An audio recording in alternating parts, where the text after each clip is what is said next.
Thank you, Chair Harrington. I add my thanks to all of you for being here today.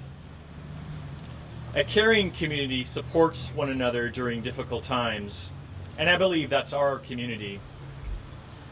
We're here today as a community to support each other and our brothers and sisters in El Paso and Dayton.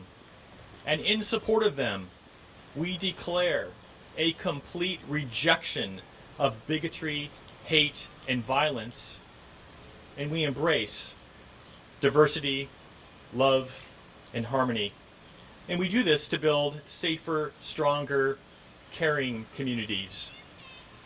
Our county is the safest major urban county in Oregon, and this is due in large part to our community. The ways we are simply good neighbors, the manner in which civil society serves our community, the volunteers who help others in countless ways, and our eagerness to value and celebrate diversity. The most appalling element of the El Paso murders is the motivation behind them. The victims were killed because of the color of their skin. The suspect told law enforcement he was targeting Mexicans, and we have to face the horrible reality that this was an element in his murders. And while crime statistics show that we live in a safe community, we must understand that not everyone feels safe. My discussions with diverse community leaders make clear that many feel vulnerable, and those feelings are real, grounded in lived experience. The murders in El Paso and Dayton only intensify those feelings of vulnerability. In response, we must stand together and battle against hate and bigotry. By celebrating our differences, by linking arms with all our communities of color and others who may feel vulnerable, like our LGBTQ plus community, we must face the reality that we have much to learn about each other, be intentional about listening and learning how we can be better neighbors, better coworkers, better friends, better strangers, better law enforcement officers. And while we have work to do, we have been at work to be prepared for and prevent the kinds of tragedies that we're here today discussing. In Washington County, law enforcement agencies regularly conduct active threat response training together with fire and our emergency medical responders. Our new training center serves us well to prepare for what we hope will never happen, but for which we have to be prepared.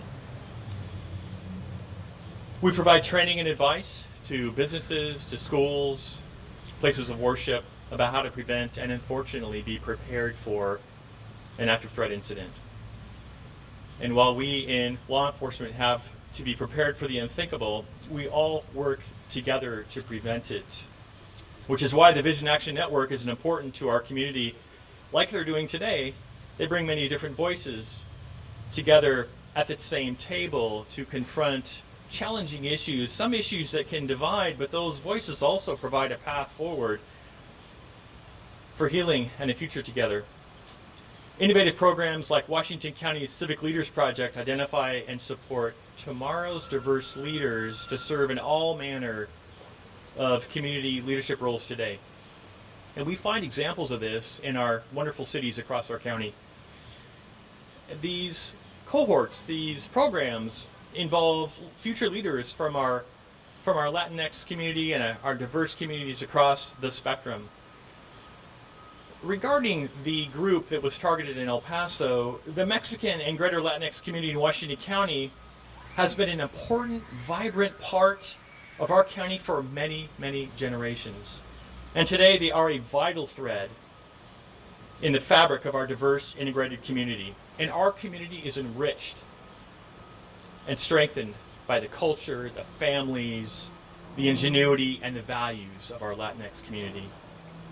Finally, building a strong, caring community means continuing this conversation, and I look forward to everyone who can make it tonight to join us at our community gathering across the street. On behalf of all who serve in public safety in Washington County, I express our condolences and great sorrow to the families who lost loved ones in the horrific murders in El Paso and Dayton. My heart sank last week, and I read the story about Antonio Vascos, who, after being married 22 years, became a widower as a result of the El Paso murders. And having no family to invite to the memorial service, he invited the community, and thousands showed up.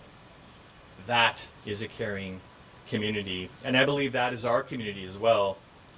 And our community gives me hope for a promising future together. Juntos. Gracias.